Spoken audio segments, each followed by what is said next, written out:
Ya untung kok aku ke iso. Ayo Mas.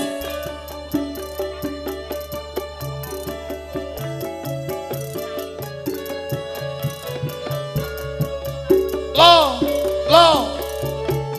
Zuk. Op.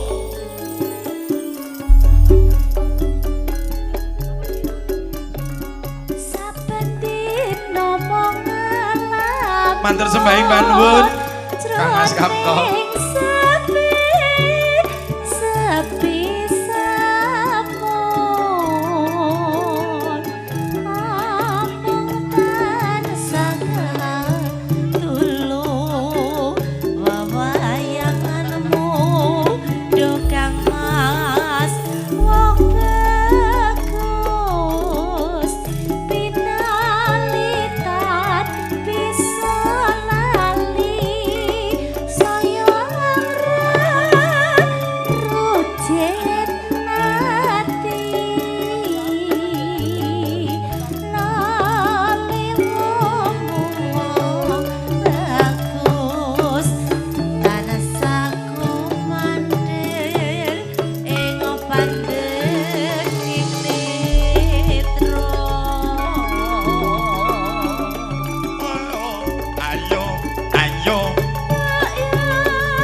Doanin wong ayu. Halo Mas. Oh ning kono ta. Kowe iki modelmu. Yo piye lho Mas jenenge barang gaib ki ya kadang terlihat kadang ora. Ya Allah, kowe kuwi ayu. Alhamdulillah matur suwun Mas sampun jujur. Ya Allah. Nang kok rong payu. Ya ora apa-apa. Golek wong kene engko sing arep karo aku. Mas, sampean kira-kira lek pemoleh jodohan ini arep purun? Ya, penak Mas. Siap loro ati. Saiki siap gawe nyang KUA. Loh. Oh, penak kurang penak piye yo? Tapi anu Mas, aku ora setia to Mas, sampean kok gelem. Setia ora kan penting wayah butuh enek Mas yo. Ya Allah, matur sembahyang panuwun sakmenika dana weweh saking panjenengan Bapak Kamto kawula tampi sak kanca ditungakni pinaringan panjang yuswa seger kewarasan murah rejeki tahun ngarep dadi kepala desa. Amin. Yo ben aku arep melu kene. Ora usah senggol-senggol ngono. Tak senggol ning Sudah tua tidak unget usia. Ngawur ae kuwi wis elek ora gelem sombong.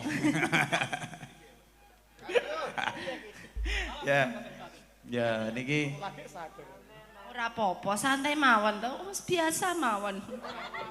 Oh alah yon, kuwi lah menyemoni arang-arang padu kok arang-arang tijak. Arang-arang tijak lek ora request saya aku kira tijak lho Mas. Biasa aku nyang dionti ngono kuwi aku ora apa-apa yon. Oh iya wis. Lah iya. Ora apa-apa. Kowe ora ngerti WA-ne Tutik Dek iki kae. Nyapa? Sing di WA wong lorok Dek. Piye? Dijak japri. Dijak japri. Aja sembrono lho Mas Dian. Bojomu saiki akeh sing demen lho. Loh, celik. Ora apa-apa. Monggo Kang Mas kados anku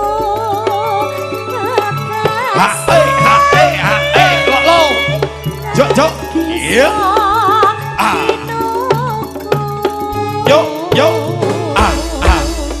jao jos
sapa sing kene muni ho ho ho.